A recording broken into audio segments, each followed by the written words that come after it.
Hey, what's up guys, it's Woolsey, back with another episode of the review series. This time I'm going to be taking a look at Fire Paste by WallyWalrus, kindly recorded by my good friend Spades. I've left a link to the creator and the recorder in the description, alongside the level ID and the music link. This level is certainly unique. There's a lot of white in the background. All the colour in the level is brought from the blocks and the decoration, which is a cool aesthetic. However, in a level like this, I believe that the background colour should change a little bit, which raises my immediate issue of the lack of pulses. I don't think there's a single pulse trigger in the whole level. It's cool that the level cycles through the colours of the rainbow, but there could be some colourful pulses, taking advantage of that white background and doing some white blending masks. The structures are kind of varied throughout the level.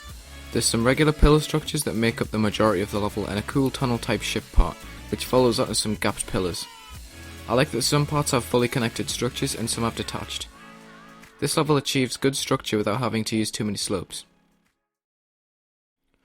Every section in this level is monochromatic, which means that the blocks should use a good colour depth to stand out. This is partially achieved in the first section, despite how the blocks are quite blank with little deco. I find that in this part, there are moments where no blocks are on the screen, and moments where one structure fills the whole screen. To keep a part looking fresh, it's ideal to have a good balance of open space and structured space, especially when the designs are basic and repeated. The decoration pieces lining the edges look okay, but could do with some pulsing circles or alternate circle deco in some spots.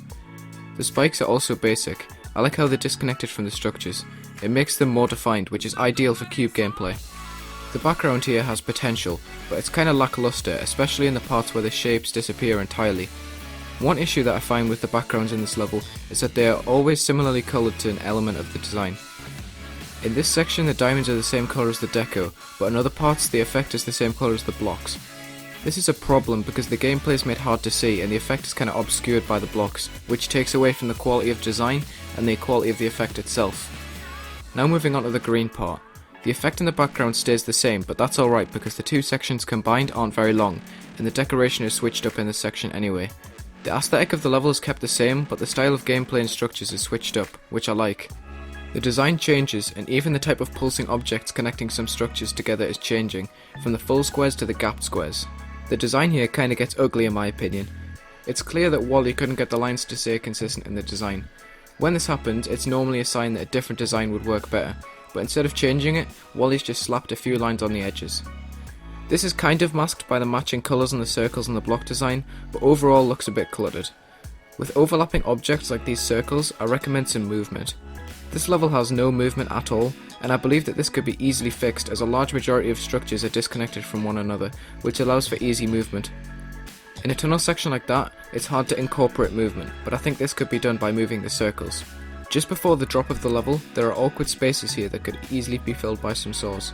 This level doesn't really incorporate any saws, which is a shame because the diamond style deco on the orbs could easily be transferred and linked with them here. Alright, moving on to the drop, which is much better than the rest of the level in my opinion. These next few sections of the level cover empty space very effectively. The structures here are gapped but are filled with spikes so that there is less awkward white space visible in the gap, and the shape of the structures is different. The designs are sleek and the background triangles don't mesh with them at all. The ground spikes are a little bit disappointing, and there's some awkward regular spikes that could be replaced because it's quite ugly how they overlap. Maybe some random regular ground spike deco could fill it up better. Also, I feel as if the ground colour could be changed to fit the ground spikes instead of also being white, which would help bring in some extra colour to the section. The next section follows a similar format to the previous, with similar but different design in a different colour. The background effect is stuck to the player, which looks kinda awkward since the gameplay here is really fast paced. This effect may be better off placed in the centre of the screen instead, so that it appears to be more smooth. I do like that there are two layers to the beam, one red and one white behind. It helps distinguish the beam and the circle behind it. Although the spikes throughout these two sections are the same, I like that they match the blocks and the ground spikes. The transition into the purple UFO part is really nice and totally seamless, but I gotta say the background's a little bit flawed. I believe that it's supposed to be a reflection, but the two sides are not mirrored properly and it just makes the effect random. This is a cool section with nice connected clutterfunk blocks. Again, these are two-tone and look good. I like that they're kept separate from the background, so that they're really distinct. Though in this part, I keep seeing awkward white spaces in between the blocks. There could be some low opacity filler blocks in between maybe. There are some pulsing circles in this part, but I think they could share the same look as the blocks, so have one or two extra layers with the alternating lighter and darker circles. There's another smooth transition in the last section, which uses a white screen to toggle the UFO background off and the new background on, which was seen before in the level. The last part seems quite rushed, since the background is very lackluster. The rotating lines are cut off on the top and bottom, which makes the effect look quite ugly. There's quite a big issue with the colours used here. The darker colour is used for both the background and the darker part of the checkered blocks and the spikes on them. This makes it so that when the two elements overlap, they are indistinguishable from one another. I don't like this because it meshes two key elements of the section together in a messy way and makes the part look weird. There's some white overlaying deco that is really repetitive as the part goes on, as the exact same pattern is repeated for every block. This design could be implemented within the spikes to make a nice subtle link between designs. Honestly, this level as a whole feels like a low detail mode. It's not that bad, but there are many things that could be brushed up on to make the level rate worthy or even feature worthy, since the ideas and the gameplay are there. The main things to improve on, in my opinion, are the pulses and the movement. This would make the level a lot more eye-catching.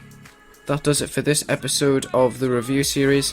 Next episode we are going to be doing Starlit Smog by LolTad, so that's going to be epic. It's going to be uploaded on Tuesday, and yeah, that's all I really have to say.